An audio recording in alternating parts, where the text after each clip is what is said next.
Telugu Desam party 43వ ఆవిర్భావ దినోత్సవాలను ఆ party ఎంపీలు ఢిల్లీలో ఘనంగా జరుపుకున్నారు. ఎంపీ లావు శ్రీకృష్ణదేవరాయలు నివాసంలో నిర్వహించిన వేడుకల్లో కేంద్ర మంత్రి రామ్మోహన్ నాయుడు సహా టీడీపీ ఎంపీలు పాల్గొన్నారు. పార్టీ జెండాను ఆవిష్కరించి కేక్ కట్ చేసి పరస్పరం తినిపించుకున్నారు.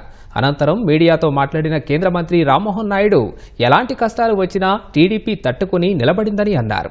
ఎన్టీఆర్ స్ఫూర్తి, చంద్రబాబు దార్శనికత, లోకేష్ పట్టుదల, కార్యకర్తల కష్టం వల్ల టీడీపీ దేశంలోనే కీలక పాత్ర పోషించే స్థితికి చేరిందని రామ్మోహన్ అన్నారు. 43 సంవత్సరాల చరిత్ర. ఈ దేశంలో ఎన్నో రాజకీయ పార్టీలు వచ్చాయి, వెళ్ళిపోయాయి. కానీ తెలుగుదేశం పార్టీ సంపాదించుకున్నటువంటి ఆ చరిత్ర బహుశా ఏ రాజకీయ పార్టీకి, అది రీజనల్ కావచ్చు, నేషనల్ కావచ్చు, ఏ పార్టీకి కూడా ఈరోజు ఉండకపోవచ్చు.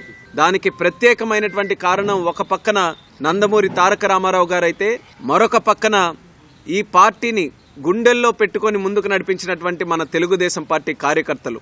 ఎలాంటి కష్టాలు వచ్చినా, ఎలాంటి ఒడిదొడుకులు వచ్చినా తెలుగుదేశం పార్టీని నమ్ముకొని కన్న తల్లిలాగా పూజించుకుంటూ ముందుకు తీసుకొని వచ్చారు. కాబట్టి 43 సంవత్సరాల తర్వాత రాష్ట్రంలో ఈరోజు ఆంధ్రప్రదేశ్ రాష్ట్రంలో అధికారం ఉన్న పార్టీగా ఉంది.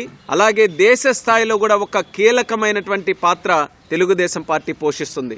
ఒక పక్కన నందమూరి తారక రామారావు గారు తెలుగువారికి ఆత్మగౌరవాన్ని తీసుకొని వస్తే, తెలుగువారిని ప్రపంచ స్థాయిలో ఒక ప్రత్యేకమైనటువంటి గుర్తింపు చంద్రబాబు నాయుడు గారి సమయంలో వచ్చింది. దాన్ని మళ్ళీ ఇంకా ముందుకు నడిపిస్తూ మన లోకేష్ అన్న గారు ఒక పౌరుషంతో నేటి తరానికి ఆదర్శంగా, నేటి ప్రజలు ఏం కోరుకుంటున్నారో దానికి అనుగుణంగా కార్యక్రమాలు చేస్తూ చరిత్రలో నిలిచిపోయే విధంగా ఒక ప్రాంతీయ పార్టీ 1 కోటి మంది సభ్యత్వంతో ఈరోజు ముందుకు నడుస్తుందనంటే దానికి ప్రత్యేకమైనటువంటి కారణం మన లోకేష్ అన్నగారి తాలూకా నాయకత్వం. ప్రజల భవిష్యత్తు బాగుండాలి, ప్రజల జీవితాలు బాగుండాలి, తెలుగు రాష్ట్రాలు అభివృద్ధి చెందుతూ ముందుకు కొనసాగాలని నేటి వరకు కూడా చంద్రబాబు నాయుడు గారి నాయకత్వంలో మేమందరం కూడా కలిసికట్టుగా ముందుకు వెళ్తున్నాం.